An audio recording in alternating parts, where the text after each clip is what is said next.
Hello, everybody. Welcome to the 1020 Media Podcast. I am your host, Nicholus Whitaker. Alongside me, as always, is my co-host, Pirked Lancaster. And today we're joined by our good friend Trevor Duran. And Hello. hello. I don't have a bit today, Pierce. We're getting right into it. Well, my name in the Zencaster is accidentally Pirked with a D. I typed my Pirked. name in too fast.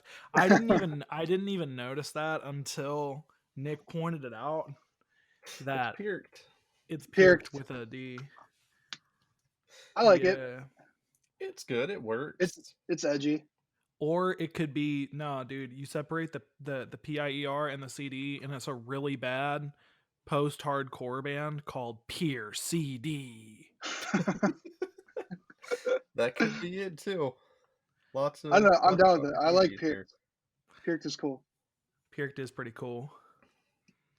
All right, so Trevor, why don't since you're the guest, why don't you start us off and just tell us a little bit about yourself? Sure. Well, I'm a drummer from Milwaukee, Wisconsin. I've been playing drums pretty much all my life, so about 22 years now. Kind of got into it early, because my dad, he's a drummer, and I was quite literally born into it. So I was in some music programs as a kid, and ended up being in a band with a friend, probably around age 11 or so, and that kind of went down hard, and didn't take it well as my first band breaking up experience, so kind of fell out of love with drumming for a bit, and then picked it back up kind of around the end of high school, pretty much as a coping mechanism for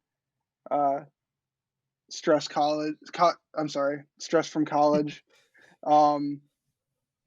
And it's kind of been drums ever since. Had an opportunity to join a band, and I've been with those guys for about 2 years, and I've picked up a lot of life lessons from the short time that I've been in a band. And oh, dude, absolutely. Yeah, just that'll be fun for me to listen to and you guys to talk to, because Pierce has a lot of experience with. I have so much experience in bands and touring and doing all that type of stuff, so we'll definitely talk about that. Absolutely. Totally. Do you go ahead. Oh, sorry. Go ahead. Fuck.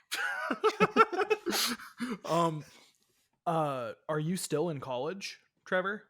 No. So a couple years ago, just kind of made the decision that it wasn't for me, and it was doing a lot more harm than good, in all honesty.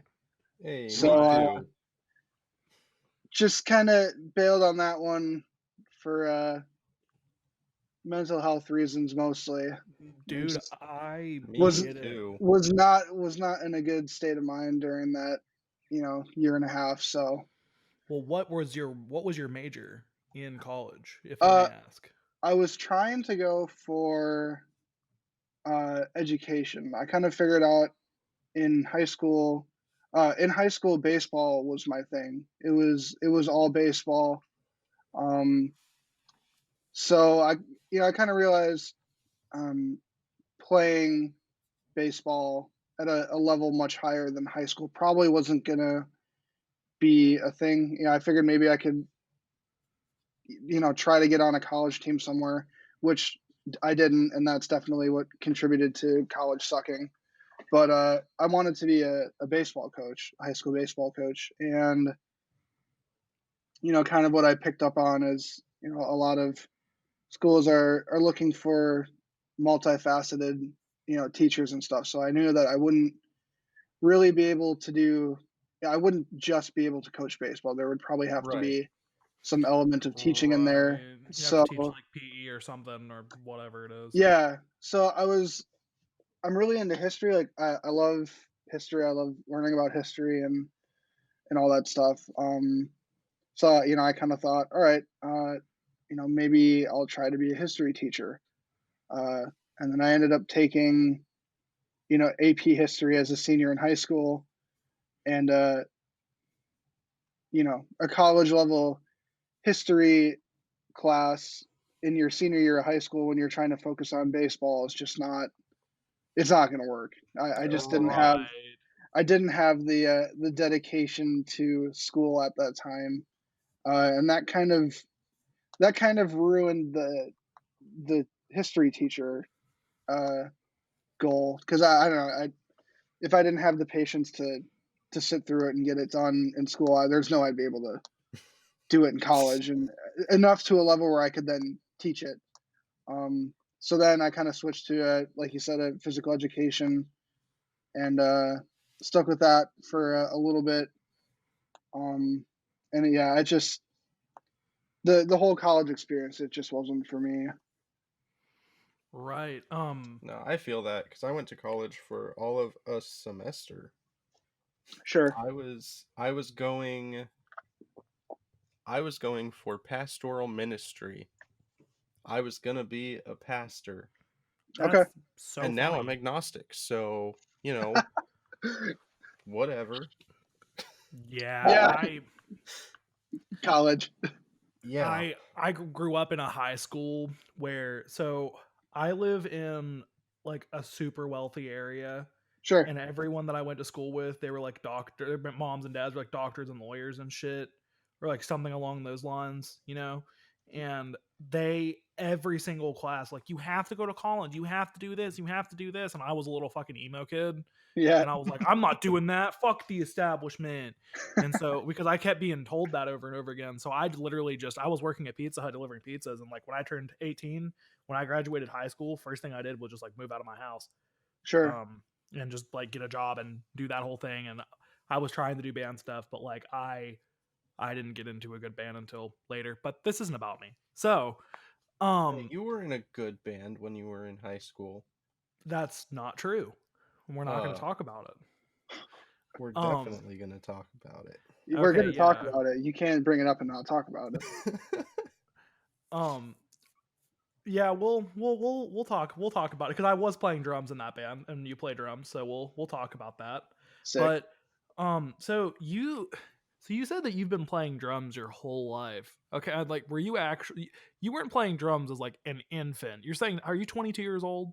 Yeah. So like I don't like to say that I've been playing drums my whole life, but I've there's pictures of me, like before I could walk, sitting on my dad's lap holding drumsticks and like pounding on the drums. So, like I haven't been maybe in the last 10 years or so like really seriously trying to be good at it at playing drums. Um so I guess that would maybe be a better, but like drums have literally since before I was born in the sense of my mom going to my dad's shows, like music and drumming has been a part of my life. That's cool. So your dad, did was he in a band? Like, what exactly did he do as a musician? Yeah, he's been in bands his whole life. Even just recently started another band with it's kind of cool actually. So he's now in a band with the guitar player that he was first in a band with when he was like 13 years old. Oh Um, wow. yeah, so it's cool that they've come full circle, and they've been friends the whole time ever since. But yeah, he's always been in bands and just kind of a working drummer when he could be. Um, he definitely tried to make a career out of it when he was younger, but it just didn't work out unfortunately for him. Right. And that, no, that to me, that makes that, I mean, being born into it, that makes a lot of sense. Cause I mean, I live in Nashville because my dad is a studio guitar player. Oh, cool.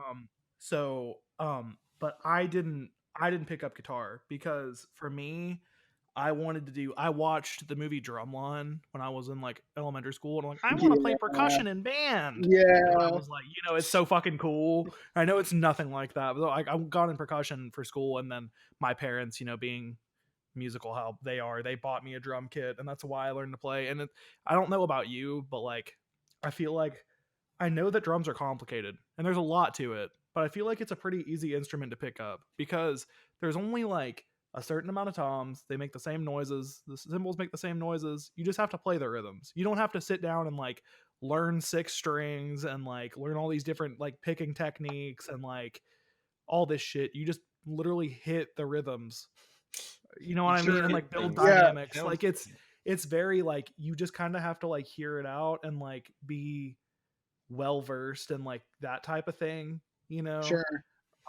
At least that's my experience. I mean, that's just how I view drums. I listen to a lot of music, and I would just listen to the drums and be like, oh, it's quieter here, so I should play more quiet and with the dynamics of the song, and like, oh, it's this rhythm. And like I did take lessons for like maybe like 6 months, but like I'm like 90% self-taught on drums, just from like, I don't know, practicing. I had like endless time in high school, and I liked Avenged Sevenfold, and I just tried to practice. I just tried Yeah, to learn Avenged Sevenfold songs for like years and years and years and years, from like 14 to like 18, and I just learned every single fill that way, basically. yeah. I've actually never had a drum lesson where like the purpose of the lesson was to like teach coordination or anything like that. Yeah, honestly, the only real drum lesson I've ever taken was with Josh Manuel from Issues. He was Yo, doing uh, it's pretty common for him to do like lessons on a little practice kit in their green room before shows. And that was, it was pretty advanced stuff and just kind of like, application of rudiments or maybe how to change up some phrasing to make your fills more interesting. So like it wasn't, you know, it wasn't for someone who is learning how to play the drums. right. So it's kind of interesting in the fact that I've really never had a lesson where someone sat me down like, okay, here you play, you know, count to four and play that on the hi hat, and then you play the kick drum on beats 1 and 3 and the snare drum on 2 and 4. Like I've never had that. That's just been from I think me just watching and being around drums my entire life. Right. Or if it's metal music, you're playing the snare on the 3 Yeah, usually. yeah, it's just kind of um I hear it and I see it and I can copy it. Um Right. That's how I am. And then once you practice to enough songs, then you're like, you just kind of know how songs are supposed to feel. Or yeah, like you hear exactly. a sick fill from another song and you're like, oh, I could throw that here and this. Like writing original drums isn't really that complicated, Totally. like by any means. So I mean, it's cool to keep it interesting. The drummer from Issues is definitely some serious fucking heat, dude. Yeah, Like dude, I he's so you good. know, they're one of the tightest fucking bands. So I mean, that's really cool. They're a tight band. Not saying I support Tyler Carter, so please don't Sure. cancel me, please. Internet. No, but for real though. So when you were growing up, were you like when you were playing as a kid? So you said that you started playing like at an infant, like young age, or you like had drumsticks. When did you actually like start playing, and what type of stuff were you trying to play? Like what type of music was it? I'm assuming you weren't Sure. trying to play metal at like age 5, unless you were. I don't know, but Um I can I can remember the first time that I ever like played a beat, like an actual beat, and it might not have been a real beat, but I remember the first time thinking like, okay, that actually makes sense. And I figured it probably was around like maybe 4 or 5 years old. Um that's and ridiculous, dude. That's fucking crazy. yeah, it's honestly one of my earliest memories. I don't know if I can remember much farther back than that, but I do remember the first time it like clicked in my head like, oh, that actually sounds like something that I've heard before. That's super Um cool. Pierce actually just had that first moment for himself like last year. Stop. brutal. But yeah, I guess every time that I would sit down to play the drums, that I can remember, it was always trying to be Neil Peart from Rush. Oh fuck yeah, bro. Yeah, Dude. yeah. Both my parents are Rush absolute nerds. So I don't have a choice. I will go to war for Rush. I will die for Rush because it's in my blood and I have no choice. So See, for me, it That was for me, like doesn't that's mean near it's like gonna be good music. it was all Neil Peart as a kid. Like just I got to a point where I could like sit down and throw on my iPod and like play an 8-minute Neil Peart solo. Probably not note for note, but I'd be able to get it in the ballpark. Like that was it. dude, yeah, for me, that's Led Zeppelin for me, 100%. Totally. John Bonham. Yeah, but I feel that, man. And you said that you joined your first band at 11, right? Around Yeah, it then. was somewhere around then. I was pretty young. Were you guys doing covers? Were you doing originals? And if you guys were doing originals, do you have videos of it so I can see? Because I would really love to Oh, see I your would love 11-year-old to see that band as well. play originals, and we'll link it in the description so we can yeah. embarrass you. So it was covers. It was like classic rock covers and stuff like that. Dude, I want to see Um, it. Actually, I yeah, want to see the covers now. Now that you're saying it. I know for a fact uh, that there is something out there. I think it's on my dad's YouTube.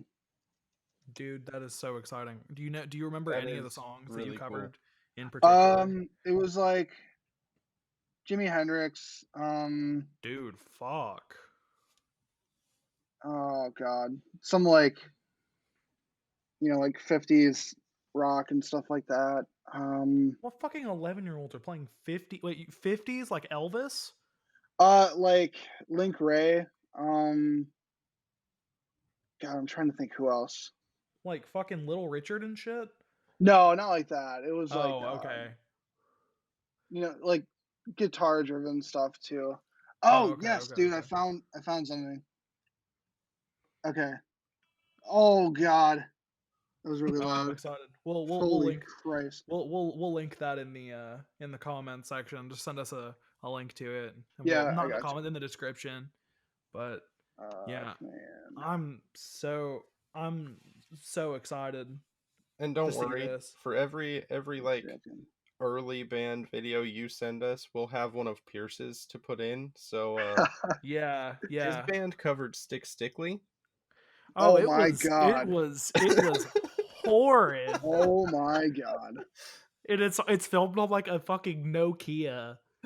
We had like one suit. Did you ever watch the show Flight of the Conchords? I don't know if you have or not, I but have not. well, there's one fan on that show, and she's like a super fan, and we had one super fan, like my old band did, and she's like in the video, she's going like, "Oh, I've touched all the band members except Pierce," because I was like behind the drums. She's like freaking out, like she was that for us, and she's like filming on like her fucking, I don't know, because iPhones were a thing back then, but it looks like a Nokia. Like it just looks like shit. It looks like one of those flip cameras. Yeah, that's what. Yeah, exactly. It's really quality. I also have videos of me playing in like 8th grade and like singing in my 7th grade band and like playing drums in my 8th grade band where I do a drum solo, by the way. Oh, Ooh. A whole oh drum yeah. solo, bro. I know there's one out there. Okay, so the one I just found was from 2010. Oh, And fuck. we opened the show with the Jimi Hendrix Star Spangled Banner and then That's went fucking in hard. and Dude, then what? went into Purple Haze from that and like we got yeah, dude, my very first show ever got shut down by the cops. It's like the most rock and roll thing ever. Dude, It just set me up for greatness. a bunch of fucking 11-year-olds ripping Jimi Hendrix and getting shut down by the cops. Dude, if I I heard know. 11-year-olds ripping Jimi Hendrix, I'd be like, fuck, dude. Because That's most awesome. 11-year-olds that are picking up guitars, they're playing like fucking like AC/DC or something easy. But like Jimi Hendrix, dude, like what the fuck? That's crazy. Yeah, I'm trying to find it. Yeah, so I know there's a drum solo video here. I was as a kid playing drums, I was incredibly self-conscious about, like, putting any talent out in the open. Um, Right, as most so kids are, dude. yeah, so the solo is a little conceited and, just you could definitely tell I was not comfortable being the center of attention at that moment in time, but For sure. it's not bad. There was a lot of people there too. So you were diving so you were diving into classic rock stuff at like age 11 to 12, maybe 13. Yeah, Um I remember this drum solo was in the middle of, Moby Dick by Led Zeppelin. oh my fucking god. Yeah, yeah, we tried to Oh, recreate it. bro. Oh, oh, I cannot wait to watch that. I don't know if Nick knows that song or not. He hasn't dove into Led Zeppelin stuff yet, but like, dude, I've heard. that's I haven't fucking dove like a super ton into them, but I've heard like a good bro. chunk. There's like a crazy drum solo in Moby Dick. So, Moby Dick I'll is have to sick. check it out. Yeah, I've, obviously my dad's a big Zeppelin fan. dude, yeah, And Zeppelin is yeah. I'm kind of discovering them on my own recently. As opposed to just like saying, you know, obviously John Bonham is Dude, he's changed drumming forever. Like there's dude, no denying that. he is So so good, bro. yeah, Gee, I'm kind of discovering on my own right now, which is it's been really nice. Like going a little bit deeper than just the average, you know, top 5 Led Zeppelin songs. It's been nice. right, dude, yeah. Um, Led Zeppelin is not my favorite band, but I think the best band to ever exist, in my opinion. But when did you? So you were playing classic rock stuff. When did you start diving into? Did you ever dive into other stuff? Obviously, I know you play metal stuff, but have you ever Sure. played like funk or like pop or like anything like that? Or Um, Honestly, I haven't really expanded much like before. I'd say that maybe happened about 3 years ago, where I started really to expand like my musical taste and all that. Like, um, a big player in that was 21 Pilots. My buddy and I discovered them in high school, and that was the band that kind of got me stoked about playing drums again. That was like the first time that I actually wanted to sit down behind drums again and play along to music was 21 Pilots. So that was kind of like the reawakening, and then kind of ever since then, then it's just been a steady. I'll go on Spotify and click on like the R&B section, and I'll click a random R&B playlist, throw it on shuffle, and I'll just try and play 3 or 4 songs in that just to keep trying to like expand my vocabulary and stuff like that behind the drums. dude, Um, yeah, dude, I think like playing stuff like dude, if you can play like Stevie Wonder, like older R&B stuff and like make it feel really good, like yeah, those are and the have best the those pocket and stuff like that. the Yeah, that's pocket and have it feel nice with the accents cuz like when you play like metal drums, a lot of it is on I mean depends on what type of stuff you're doing, but a lot of it is on 10 the entire time.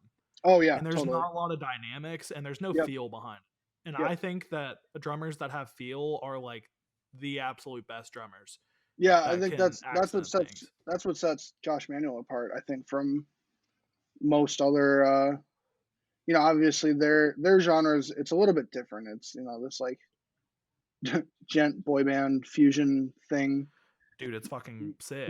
Whatever you want to call it, but I mean his feel on every single song is just it's untouchable. No, absolutely, man. Like that's the best stuff like to I think they have a really good combination of like dynamics and like a lot of ghost notes and stuff and Yep. a really Yeah, cool and then stuff. they put out the instrumental version of Beautiful Oblivion, and I mean, it goes so deep musically. You know that now that they scrubbed the vocals out of it, it's really really impressive. Right. Are you do you have any go-to do you have any go-to fills or anything like that? Like, or did you try and switch it up? Or Um, yeah, I guess there's like one or two, just kind of like the typical. I guess Travis Barker would be the guy that really started doing it, but just the um like 16th note, like shibba around the toms and then on the dude, snare. the all the small things fill Yeah, with the yep, exactly. That one right there. yeah with the snare, high tom, floor tom, snare, Yep. high tom, floor tom, kick, two kicks. Yeah, I know that one. I was gonna say, like, I've built up a whole, like, I remember the first time I discovered, like, I did the fill. I'm not even sure what the rudiment is, but it's the snare, high tom, kick, floor tom, high tom, kick. Those. Sure. You know what I'm talking about. I did Yep. those, and then I started doing the Travis Barker, all the small things fill, and then, like, but then in metal music, I think that fill basically goes deeper, because you can do them really fast and then add like two kicks afterward, and then, Yep. like, but my go-to metal fill is the I want to say it's 30-second notes. Um, it's it's just 30-second notes of anywhere around the kit, and then 30-second notes of kick drum. Oh, yep. I got you. You just clicks here to like Yep. like just anywhere, because I do, like, all you have to do is learn that fill in metal music and bust it out, and people that don't know anything will be like, dude, holy Dude, shit. you're the best drummer I've ever seen. Yeah, and it's just, Can it's you not can that you play complicated. can you play Metallica? Dude, Metallica doesn't bust those out. I don't know if Lars Ulrich could. I don't. He never busts Yeah. out those 30-second fills that are like crazy. I mean, No. they're not crazy. I mean, I just said they were easy, and now I'm like, they're crazy. I'm contradicting I mean, they myself. might be crazy to him. I don't know. I think they're pretty fucking simple. I mean, I don't know. He could probably bust them out. I don't know. I think I'm Lars sure. Ulrich is better I'm sure than he could. I think I'm sure he Lars could. Ulrich is better than I give him credit for. I don't know. I hate Metallica. They're like my least favorite band. I don't know. I was also thinking. I think my second go-to fill is the snare floor tom kick flam, like the Aaron Gillespie floor tom snare flam. Also, I don't even know. just like a like a like do you do kicks afterward, like Yeah, it's like, see, like okay, that so shit? here's my downfall of being like mostly a watch and listen learn type drummer. Is my theory knowledge is slim to none. So I couldn't tell you what type of a phrase it is. Hang on. Let me make sure that this isn't going to blow out the AirPods here really quick. Wow. Yeah, How's that? Is that good? it's a little loud, but it's fine. It's a little Show loud, me, but it sounds all right. It's like show the We rudiment. can eat that. that one. So are you playing like a three hits on the tom, and then after that are you doing like a flam between the snare and the floor tom? Two on the kick, and then right on the floor and left on the snare. Oh, that's okay. Okay, yeah. Yeah. Yeah. Okay, I can't tell over the AirPods if it's a kick or a floor tom. Yeah, I hear it. So you're doing like two kicks. You're doing like right foot, left foot, floor tom, snare, doing like, and then doing like a little, yeah. I'm totally blanking on the song right now. Those are 30-second notes. Yeah. Okay. The song I'm thinking of, it's Yeah. like really prevalent in "It's Dangerous Business" walking out your front door. So it's like.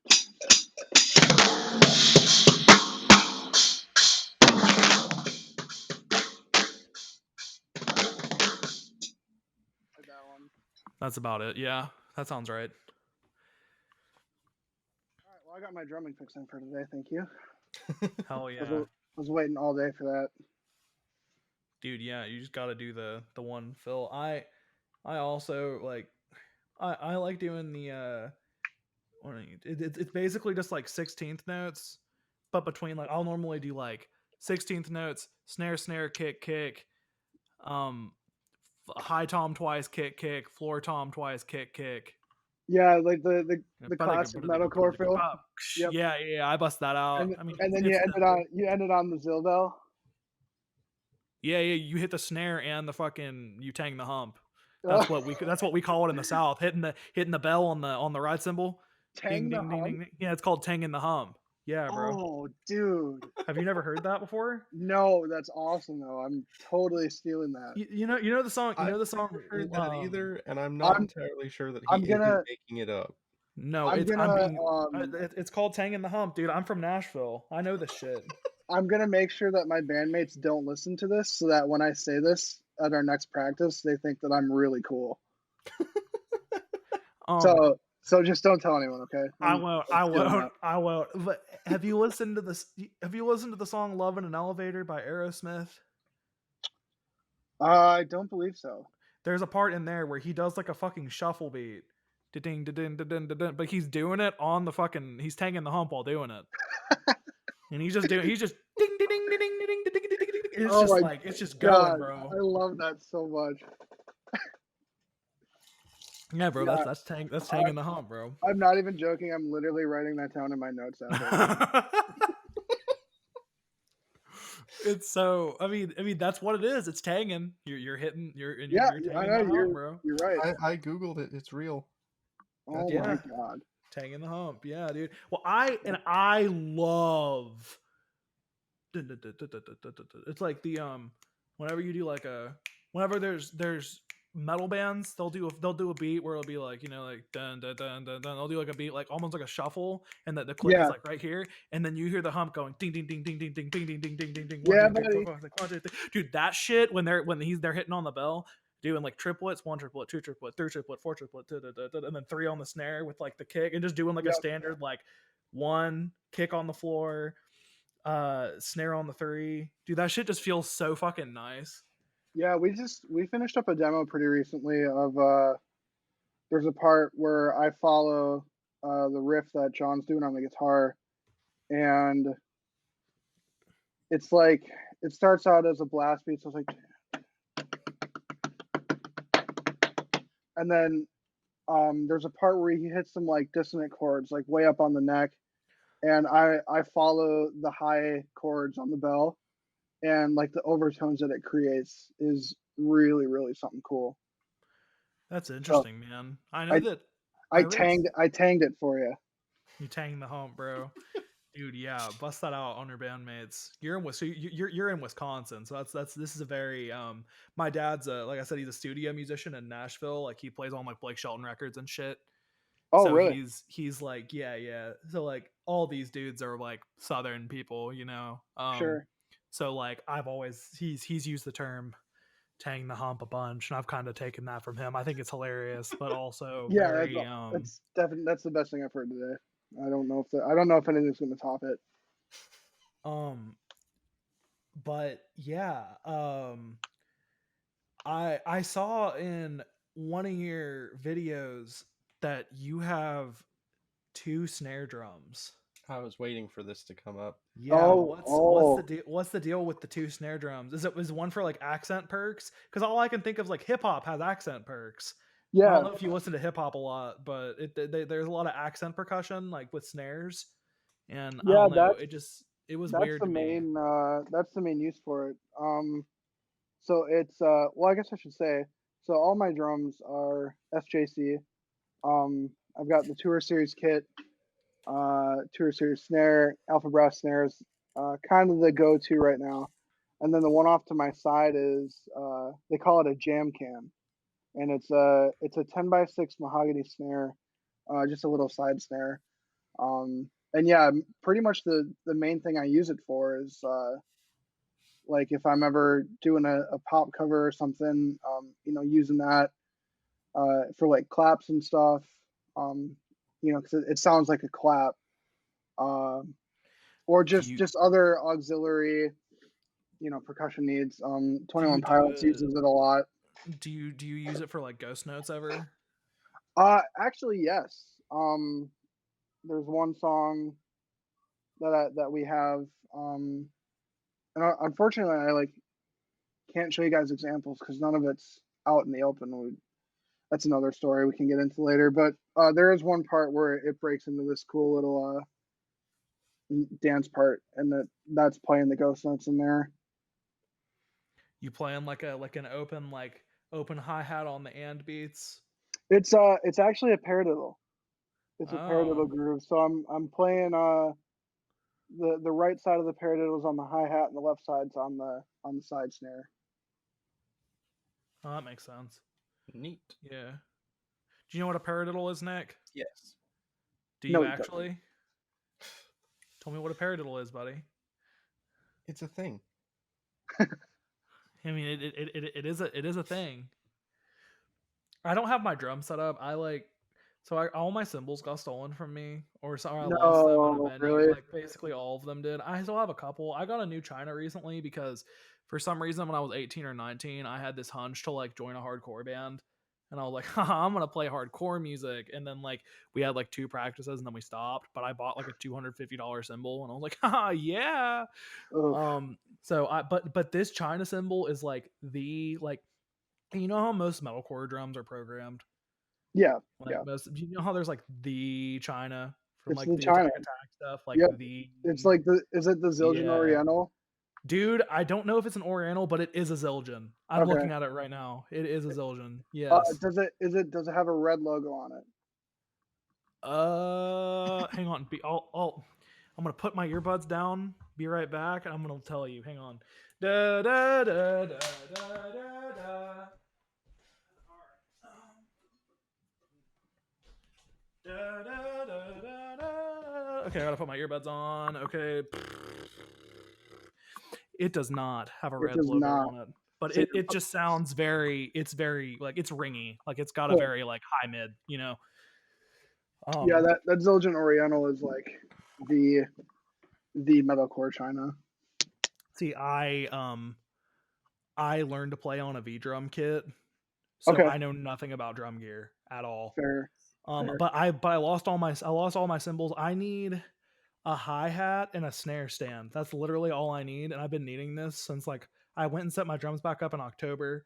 I've been meaning to spend like 50 or $60 on whatever to get I want like some good cheap hi-hats and like a good snare stand that's like durable cuz like I just want to play drums. I'm not trying to play out yet. I just Sure, want to like be able to play cuz I haven't played in a long time. I am a songwriter now, but I will say this, like, because I sing and I write music. It's just a lot more interesting than playing drums to me. But whenever I listen to music, I'm always like tapping. I'm always tapping drums. Like I'll be like sitting around. I'm always doing stuff like drum oriented. It's just like I always have done it. gotcha. Because Yep, I love playing drums. But every time I step away from the kit, I'll step away from it for like a year and then I'll get on it, and I'm always better. And yeah, I yeah, think it's because I'm learning songwriting and I'm like I know how the other instruments like work and I listen to music as a whole. So I step back on I feel like I understand dynamics and feel better each time I get on the kit sure, That makes sense. just because I'm like, "Oh, this should be quieter. This should be this." But my fills are normally cleaner too. So like I yeah. don't Or know. and even just having a better understanding of how to use the drums in a musical sense, to like push and pull the feel of the song or support the vocal, um, or maybe doing an accent on a snare and a china to maybe like really punctuate something that that's being sang or screamed or something like that. I totally understand that. Yeah, I mean, I can play some metal stuff. I cannot really do blast beats. I think I'm best. I would be best in like a blues based band like Led Zeppelin, or like I have a really good feel. I'm not the best technical drummer, but I have really good feel. That's where my head is at. I can't play like blast beats and shit or like anything like super fucking crazy. But like I don't know. I've been in a bunch of metal bands. Um I've lived it. I've done it. It's cool. Um what um what would you say you said you've learned a lot of life lessons and experiences from being in a band? Yeah. What would you say those are, if you want to dive into that? Because I can talk about that stuff for like hours. So Um, we're not going to. Spoiler, but I would say okay. I'll see if I can just narrow it down to like the three biggest ones. I would say the first one being, and I learned how to handle this a little bit better actually from baseball as well, but it's very applicable to being in a band. You can really only. It sounds redundant and it sounds dumb, but like, there's really not any sense in worrying too much about stuff that you can't control.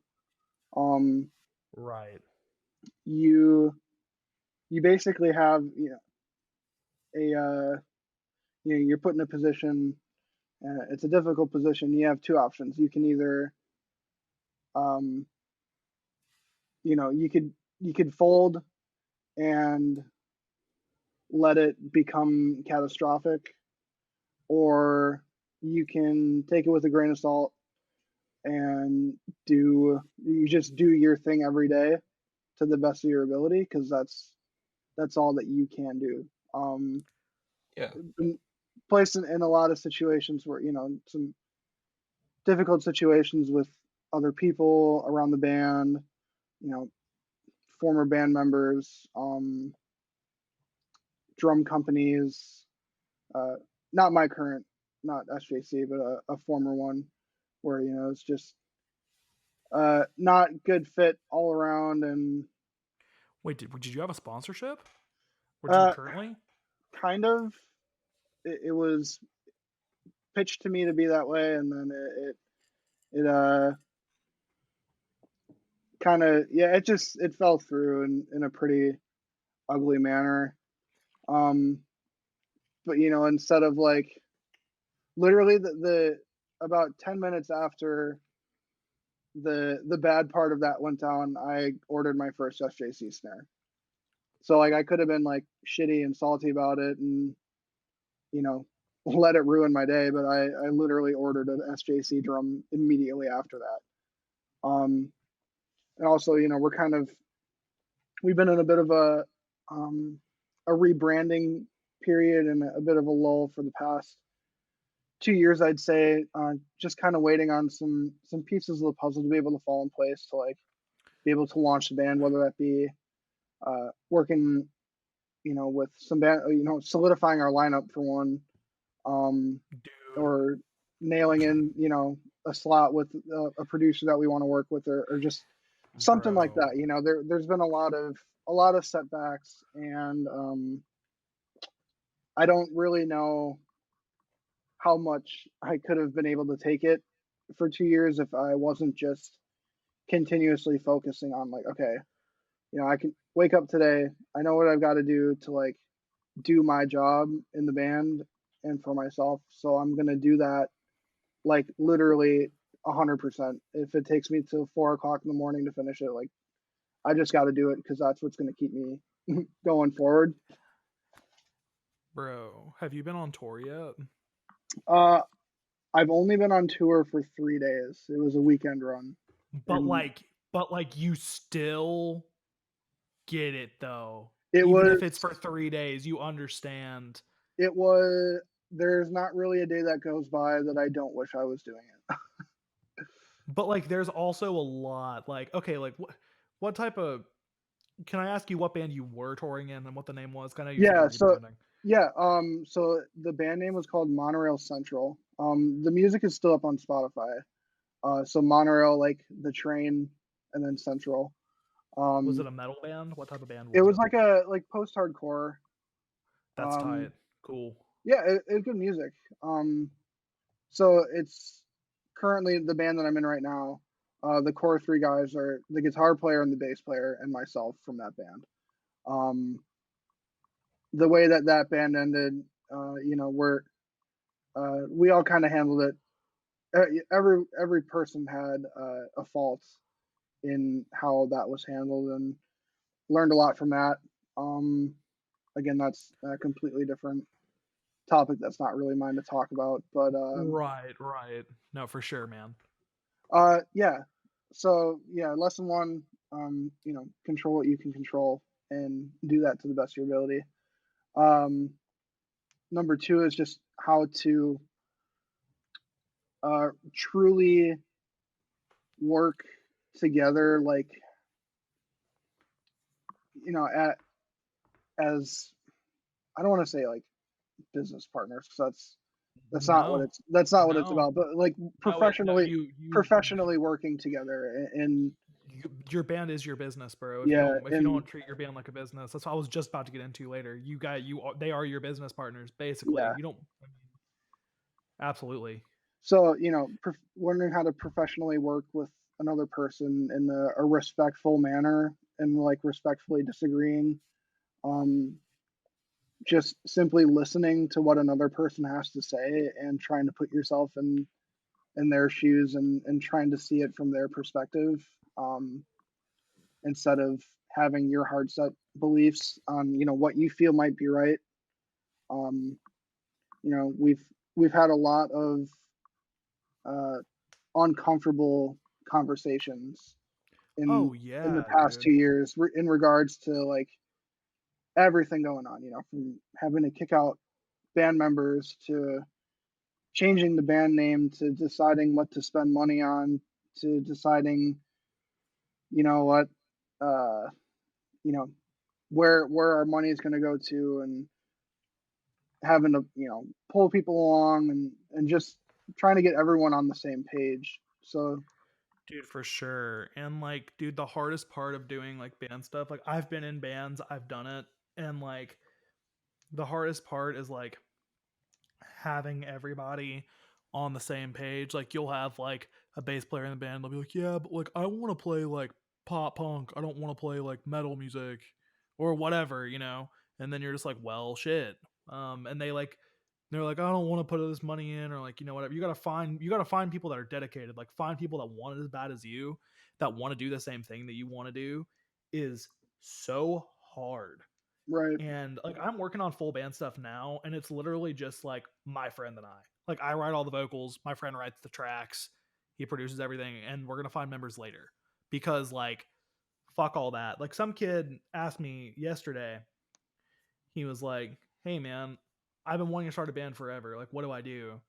And I literally was just like, dude, find one other member that gives a shit about you, that has the same vision as you, go to a producer who can like program your drums for you or whatever, get your tracks ready, then find members. Because having to go up to people and be like, "Do you want to be in this band? It kind of sounds like this, but like we have no music out and like we don't know what we're doing." And like hitting up band members, I feel like that's the best way to go about it. If you're trying to start a band, is just finding, like for me, it was like finding a guitar player, and then like I play drums, so I can like help program drums with like whoever I end up producing with. But like, or hiring a live person to track live drums. I know you do that. Yep. You've done that for Mikey's stuff for the Kase music. Yep. So I mean, like, I don't know. It's so hard to find members that all give a shit and want to put in the money and are willing to do it and like care as much as you know? And Yeah, like that's totally. the hardest thing. And like finding a place to stay and like sleeping in like a car. Like, dude, so I was in a band. Basically, what happened was I was in a band called Cross Your Fingers, and I was not playing drums or anything. My The vocalist of the band, we were sitting in the car, and he was telling me like, "Hey, dude, don't tell anybody, but like, we're about to go on tour with Attila." And I was like, "Yo, fucking what?" And he was like, "Hey, want to go on tour and like play synth for us?"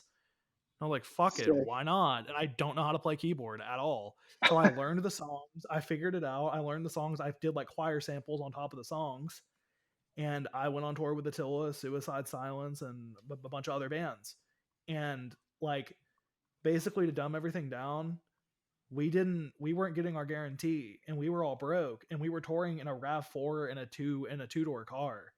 Oh shit, yeah. And and yeah, like we were taking two different vehicles. Like it was me, a guitar player and vocalist who sang, vocalist, tour manager, a drummer, and another guitar player who just played guitar, and we had like a cinematographer slash somebody who could just like help out run merch and stuff, So Sure. we had 7 people.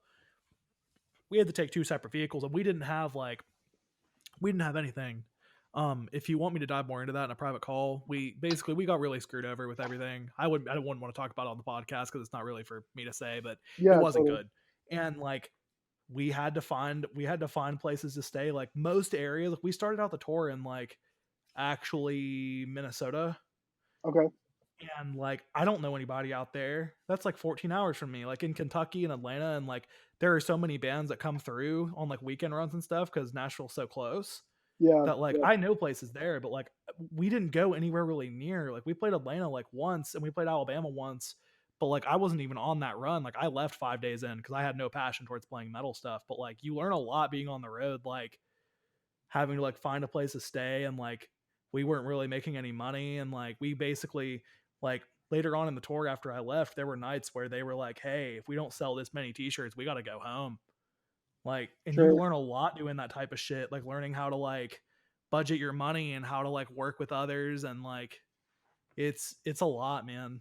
It really is. It's a whole lot, and like proper branding and everything, because like all these band dudes, they think, as well as me, they think they can just blow up by posting on their Facebook or Instagram being like, hey, we put out a new song, and like that's it. They think that's all it takes. Just like go to a producer and record. Like they know nothing Yeah, about like branding or marketing or like advertising or like anything.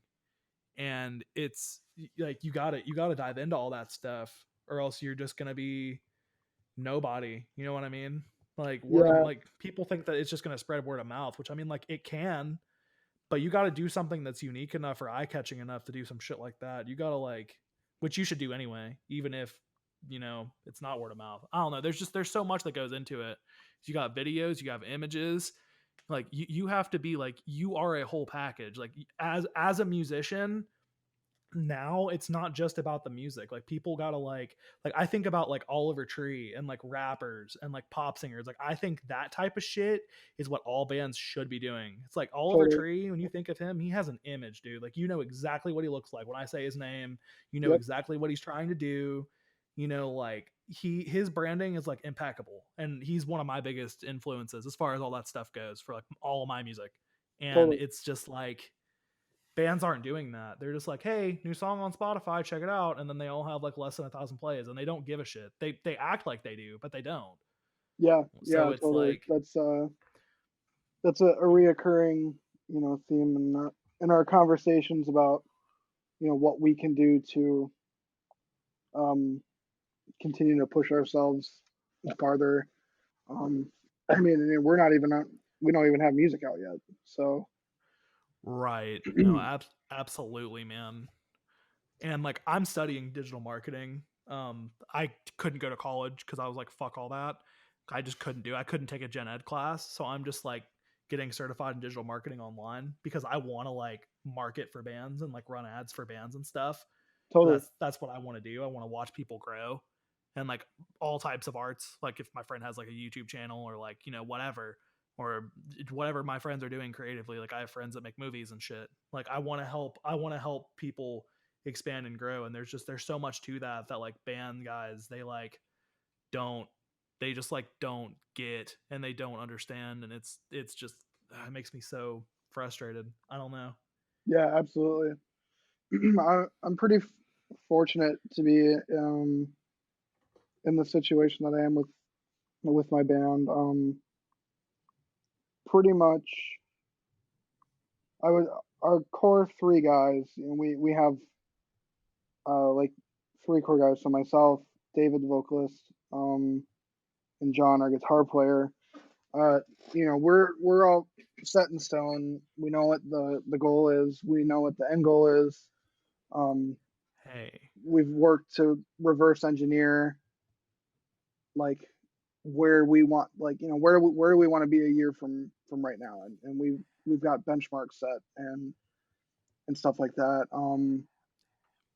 Where we all pay into a band fund. We have like a separate checking account for a band that everyone chips in $40 a week to that, and it's kind of like a baseline requirement for being in the band. Like if you can uh, commit to that every single week, and it's a chunk of change, dude. Like it's been like that for the past 2 years, just about like $40 every week from every person. Like it adds up. Um, so no, it does. financially, we've all contributed a lot to this. Which again, we just kind of see it as like the baseline thing. Like we're gonna need this, and if we just do it now, it's going to be a lot easier than asking everyone for $200 when we need to make a music video. Like because there's going to be the one person who's not going to have it, and we're not going to be able to do it. So Right. No, Yeah. that's really strong. That's really strong, and like it all. I mean, yeah, no, that does all add up, and it's so. I don't know, man. Like there's so much that goes into it. That's just people just don't even like realize that it's just your band is absolutely a business, and that's why, like with artists and everything, that's why labels exist, because they're basically banks. I mean, you have to pay them back, but they're like the reason people get signed to labels is because they give you label level like digital marketing, they give you yep, videos, they give you yep. photography, they pay for you to go record all your shit, they pay for all your merch, they paid for someone to book all your band runs, like and it's all like everything I just named, and that's just the beginning of it.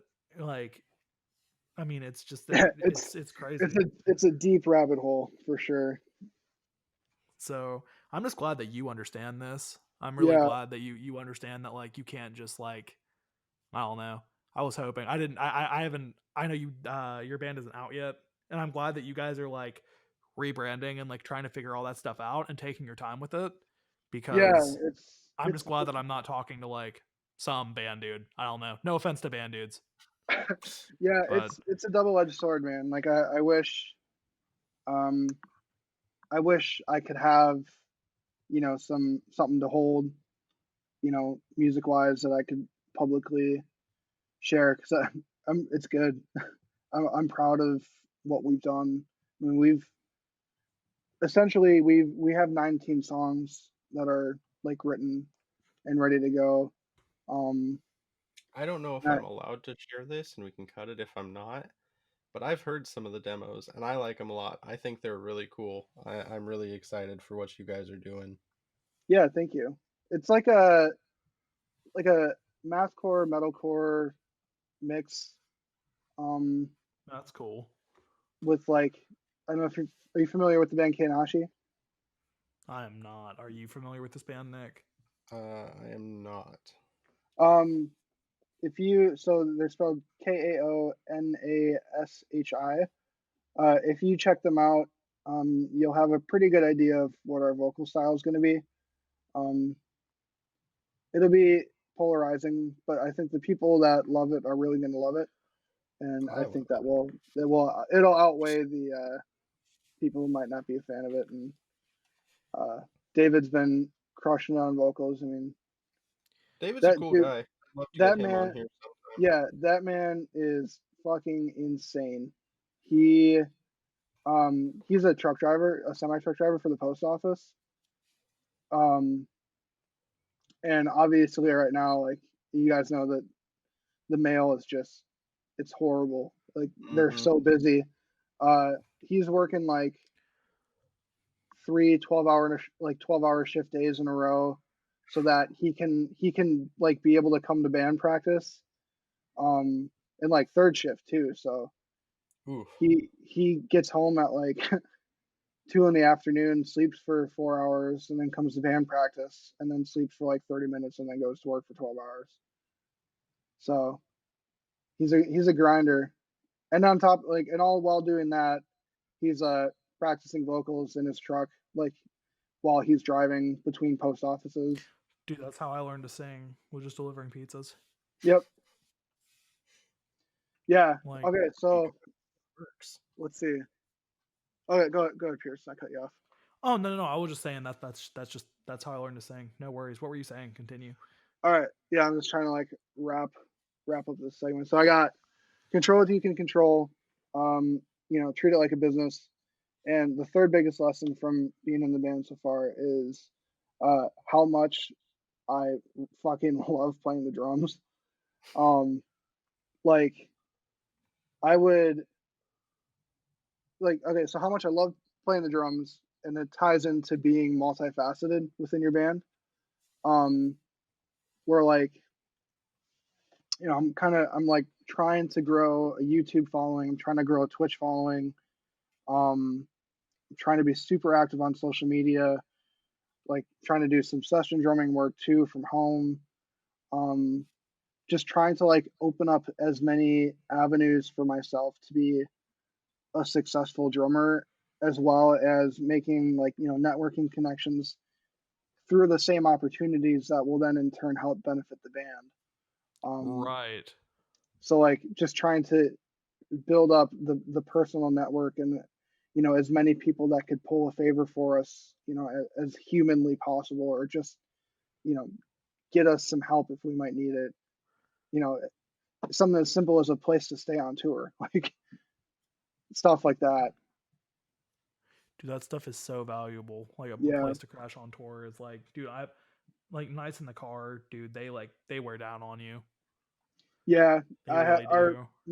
My first night on tour was spent at a rest stop on the side of the highway, like sitting up in a bench seat, trying to sleep in like September, which September up here in the Midwest, um, it gets it's like hot during the day, like 80s, and then like in the morning and at nighttime, it's like cold. It's really cold.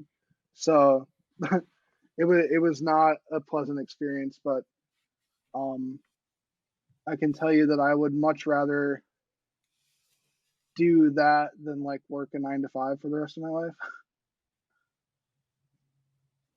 Right. In terms of you know trying to build myself up that network to be able to uh, you know for at the very least have a point where drumming is like supplementing what a 9 to 5 might do.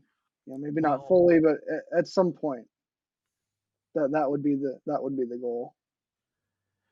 well, I have I have two pieces of advice for you, and you can show me to shove it up my ass in this podcast. People would really enjoy hearing me to go tell someone telling me to go fuck myself, honestly. But I have two pieces of advice for you. My first piece of advice is, which you should run by your band, maybe try being a three-piece with backtracks. Sure. Because fuck other band members, and if you guys are the ones that give a shit and you can't find other people, just use backtracks. There are a lot of bands that are just a drummer, guitar player, and vocalist now.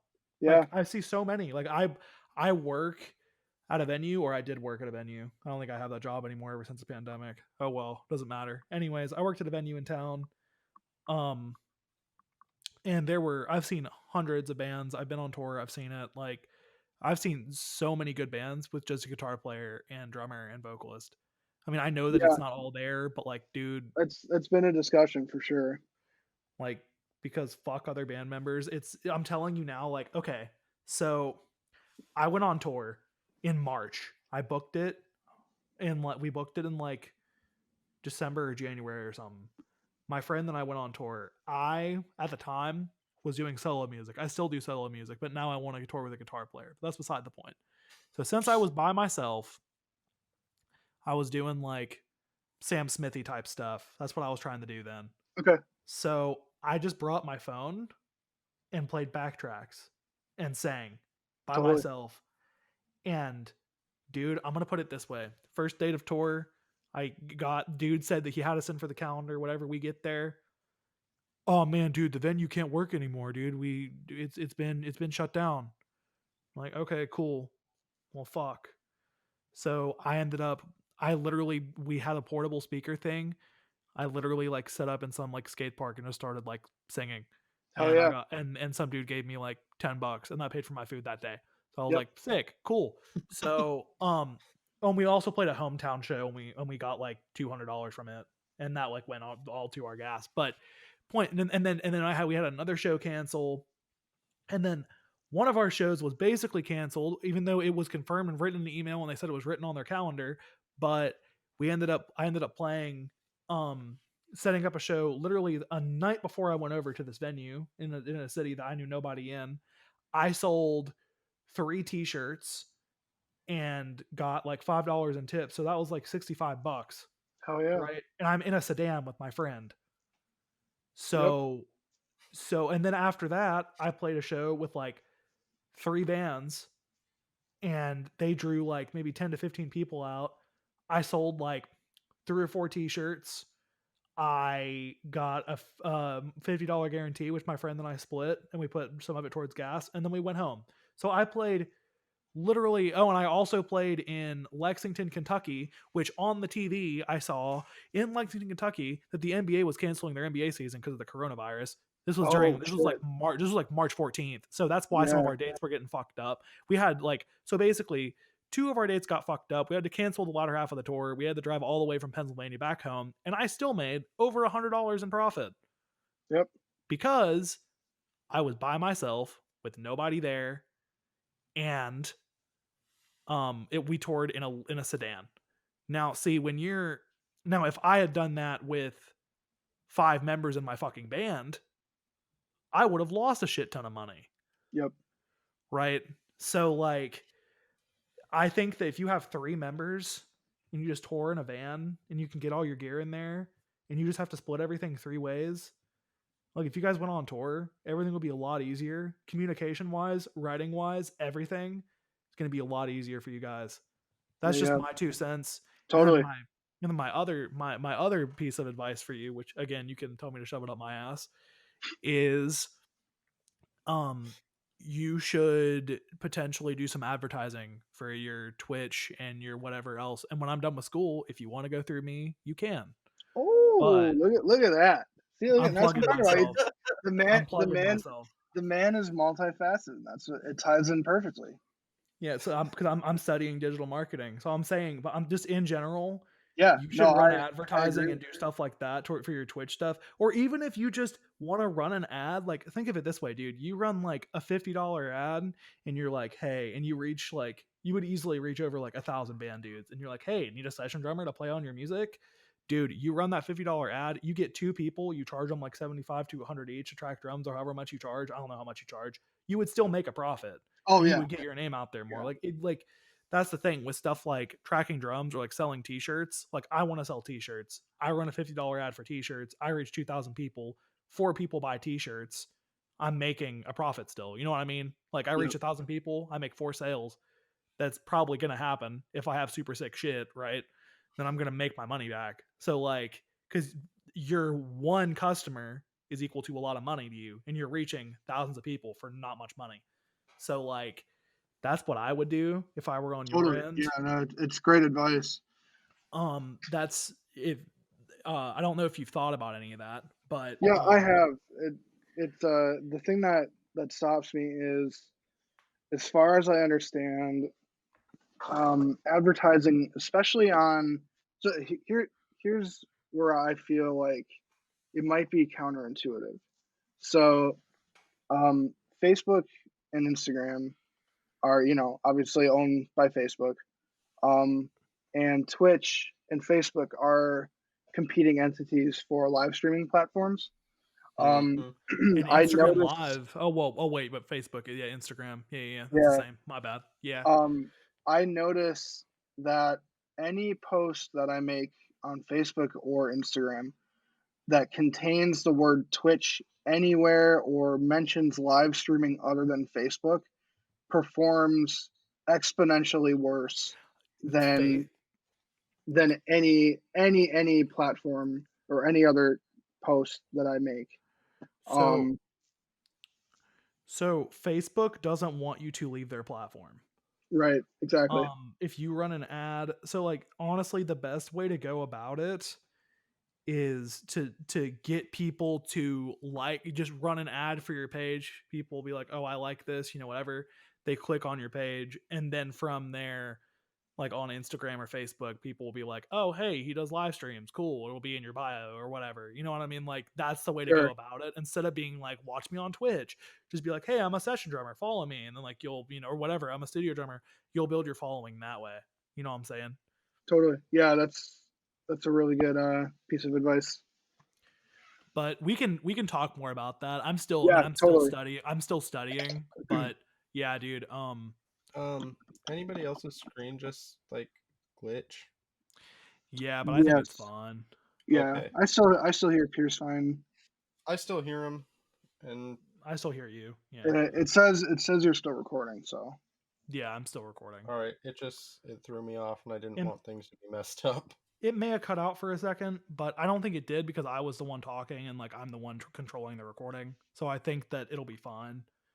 I'm not too worried about it. But anyways, Okay. dude. so yeah, wonderful advice, but I still want to tell you to shove it up your ass because you you gave me an open invite to do it, so I'm gonna do it. Dude, hell yeah. He needs it sometimes. It's okay. Yeah, I need it. I do. I do. I think everybody does. Like, hey, fucking maniac. Like, You need to eat hear it. shit. I need to say it. You can say it to me too. I don't care. Everybody, shove it up your ass. Everyone Yeah, listening. 2020, shove it up your ass. Dude, Boy, if absolutely. 2020 had a slogan. Oof, for real, bro. Well, man. Nick, do you have any? I've been controlling this whole thing. Nick, what are your thoughts? What do you have to I ask mean, Trevor? I kind of knew that this is how it was going to play out because you both play drums, so you know what you're talking about. I'm just here, and I enjoy listening to like this kind of Mm-hmm. discussion. But as for my actual knowledge, I'm just like, guy use stick, hit thing, sound good.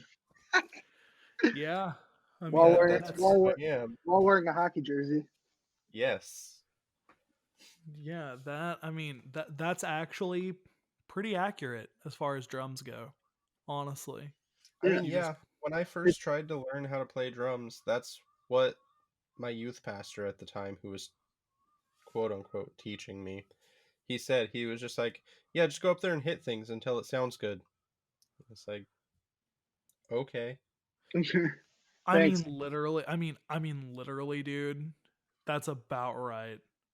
You listen to a bunch of songs, you get behind a kit, you're like, oh, that kind of sounds like that, cool, and then you just kind of like figure it out. I don't know. Yeah. That's what I I did don't at know. I'd least. love to get into it more, but I don't have the space for a drum kit, and I don't have the money to like. I don't know. I don't have the money to invest in it. Well, hopefully next year, if me, you, and Mikey can all get a place together, we'll have a soundproof area. I'll be able to move my drums in there, and I can teach you, and you can play on my drums. That would be rad. That is Wow, the goal. he's letting you touch his drum set. Yeah, that's a very yeah, most people don't. I don't know. So I'm letting you do it. It is valuable. I mean, I've been in your house. I've seen the kit. You have, yeah, it my dude, I need new fucking You tom need new heads. everything. No, my cymbals are fine. My kick The drum is symbols are fine. fine. I need new heads. The toms Yeah. themselves, the hardware is good, but I just need new tom heads. Um yeah, I need a snare stand and a hi-hat. So my kit needs some work, but I'm gonna get my snare stand and my hi-hat soon. We're talking about shooting.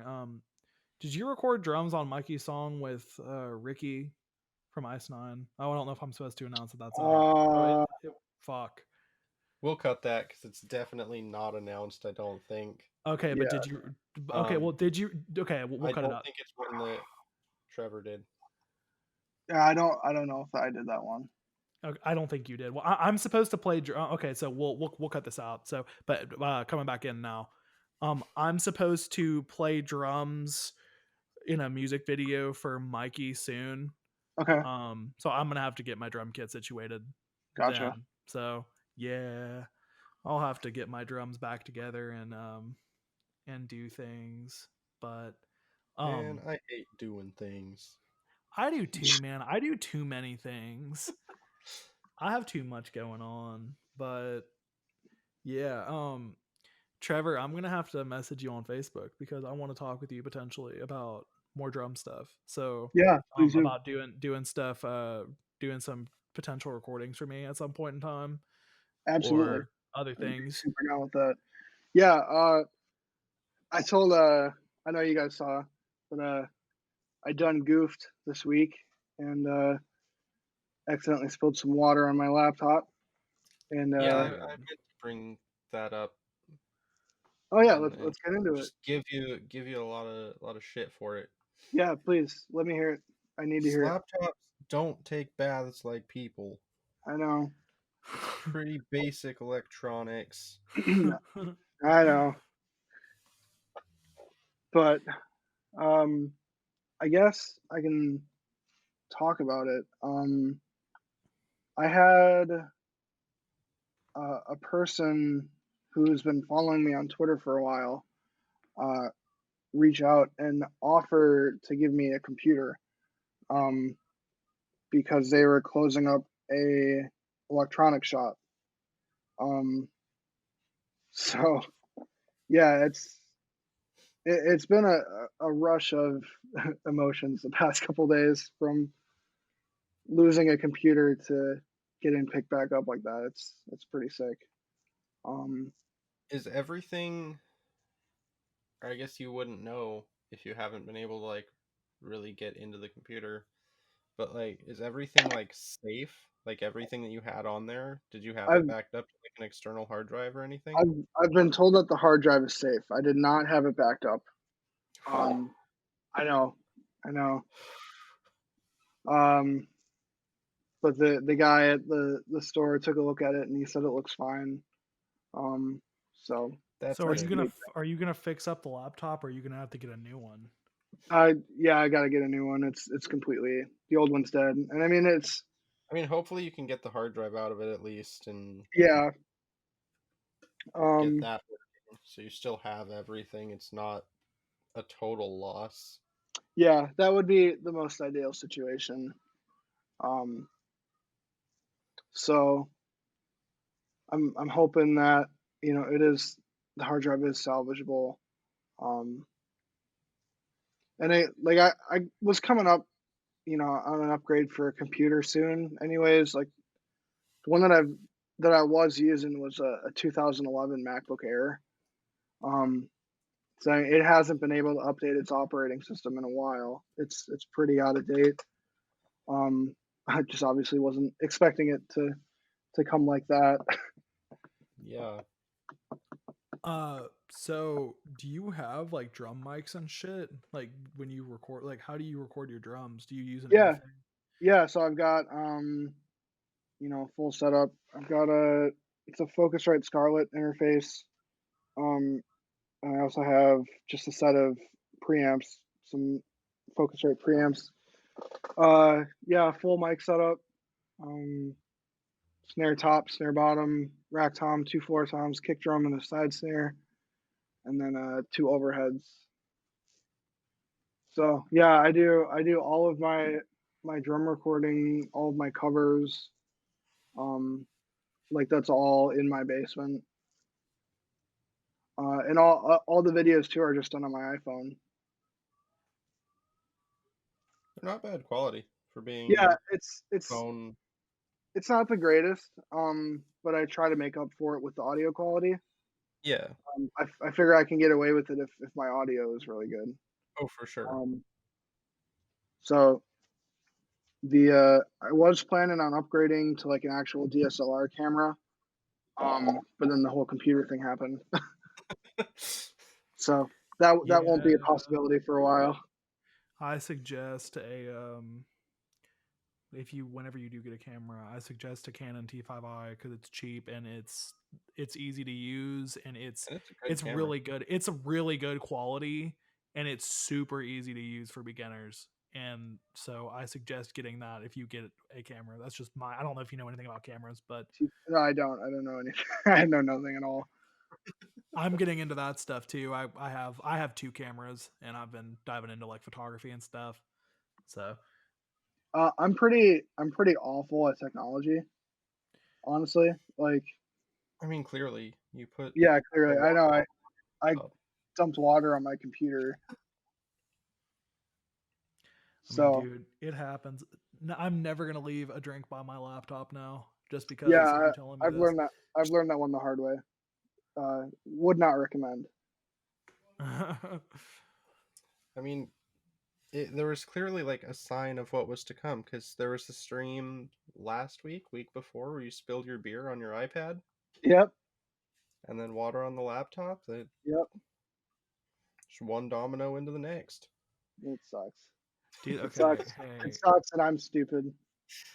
hey, so this is like super off topic, but like I've just had like football on in the background on the TV muted while this is going on, and there's a commercial on with this Walmart commercial, and this pregnant lady is like fucking getting it in this commercial, dude. Like she's dancing. No, dude, she's dancing, dude. She's like doing the splits and like she just did like a backflip. And I'm like watching this. I'm like not paying attention to what you guys are saying for the last 30 seconds because I was just watching this pregnant lady do the splits and It's backflip okay. with a It, huge fucking like just pregnant belly. It was I don't know. Shit was that's, crazy, dude. I'm that's a lot sorry. more important. That's a lot more important than what we're talking about. Oh, how's the game? How's the game going? I think the Titans won. I don't know. I wasn't paying attention. Good job. Go Because football. I was doing this podcast. Hold up, I'll let you know. Titans score. Here we go. Here we go. It's loading. If okay, well my phone's not loading. So whenever my phone loads, I will let you guys know if the Titans won. Or do you like football, Trevor? Do you like sport? You like baseball, I like, obviously. yeah, baseball's number one. Football is more of if it's on, I'll watch it, but I don't typically go out of my way to you know to like devote a bunch of time to watching a football game. Mostly because I do most of my drum cover work on Sundays, so I'm usually playing drums and recording myself like on video, so I can't really be watching football anyway. But last night the Packers were on last night, so I did watch the game last night. The Titans beat the Lions 46-25. Yeah, Good job. Go that football. sounds about right. Yeah, Go I'm football. Good Tennessee, job. so Titans are. I watch the Titans every week. The Packers are playing the Titans next week, right? Are they? I think so. I'll have to brawl you about it then. Let me see. Titans schedule. All right. I'm gonna have to shit talk. Yep, they play at 7:20 p.m. That's interesting. They play the night game on Sunday, I guess. Next Sunday. At Lambeau, is it in Green Bay? Yeah, it's in Green Bay. Perfect. On the topic of sports, the NHL just announced that they've come to an agreement for a shortened season. Oh, really? Yeah, Yeah. they will be starting a 56 game season on January 13th. How long is the season normally? 82. The NBA is That's also not. normally 82. Yeah, and the NBA they just put out the first half, so they don't even have the second half of the schedule set in stone. Dude, okay, so I used like I still love the game of basketball, but I used to care way more about it. But I realized that they all lay down, and it irks me. Like when some shitty team is playing like a good team, and it's like game 50 of the season, they like don't give a shit. Sure, So I like don't really like I don't keep up with it as much. Like I used to know every player, every team. I still know how the game works like more than any sport, and I enjoy watching it more than any sport when it's the playoffs and they actually give a shit. So I haven't been keeping up that much unless it's the playoffs. I'll watch that. like I all day, but I don't know. I believe that playoff hockey is the best stretch of professional sports in the world. Um, I don't think I don't think any other sport comes close to playoff hockey. I mean, you could maybe say um, that basketball and football come close. Especially with football, the stakes are a lot higher. Because it's only you get It's one one game against game. it's one game against a team, you versus us. But I think especially in baseball, playoff baseball, hockey, and basketball. I think the endurance and the test of a possible 7-game series is, I understand that you can't do like a 3-game series in football. Like that just wouldn't work. You can't spend 3 weeks on one round of the playoffs. But Right. I just love that format too, and the way that like the speed of playoff hockey, I think it's unmatched. Um, you get close to it in baseball, but usually only when it's like an elimination game. Once you get like to game 5, 6, and 7, then you kind of get that sense of urgency where Well, literally every single pitch could make or break the game. right. And that's the thing with basketball too, is that there's so much scoring Yeah, that like yeah, at the end of games it gets kind of fucking ridiculous too.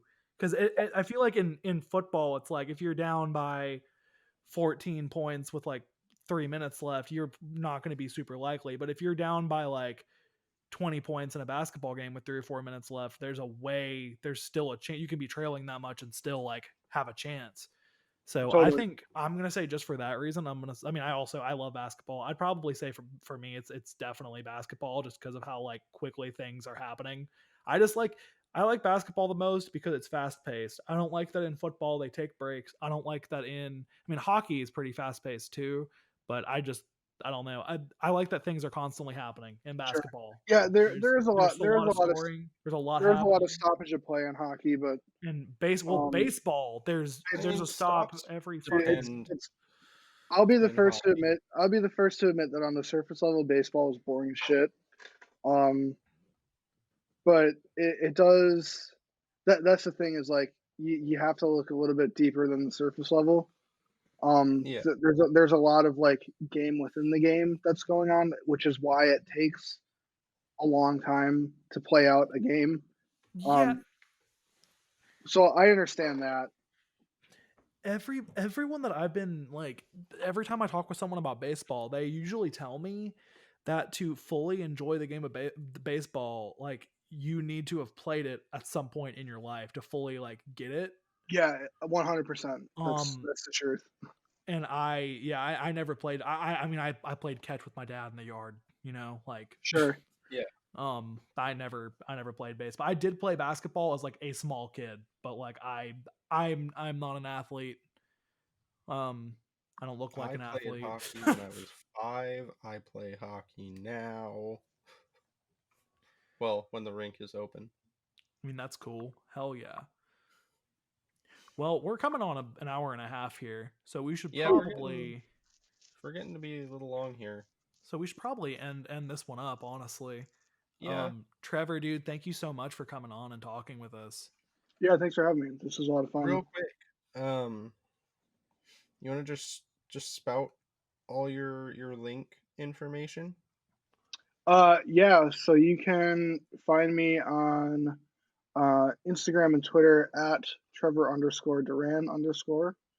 Um, my YouTube is Trevor Duran Drums.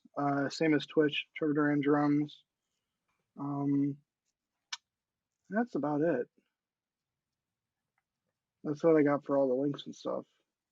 I mean, that works. And of course, we'll put those all in the description as well. So as Pierce said earlier, Trevor, thanks for joining us. It was a lot of fun listening to you guys talk. Um, and that'll do it for this episode of the 1020 Media Podcast. Check out all the links in the description below. There'll be links for the videos that Trevor discussed earlier. There'll be links to all of our socials. There'll be links to Pierce's other podcast, Scripted Botch, and that'll do it. We'll see you guys next time. Goodbye. Thanks, dudes.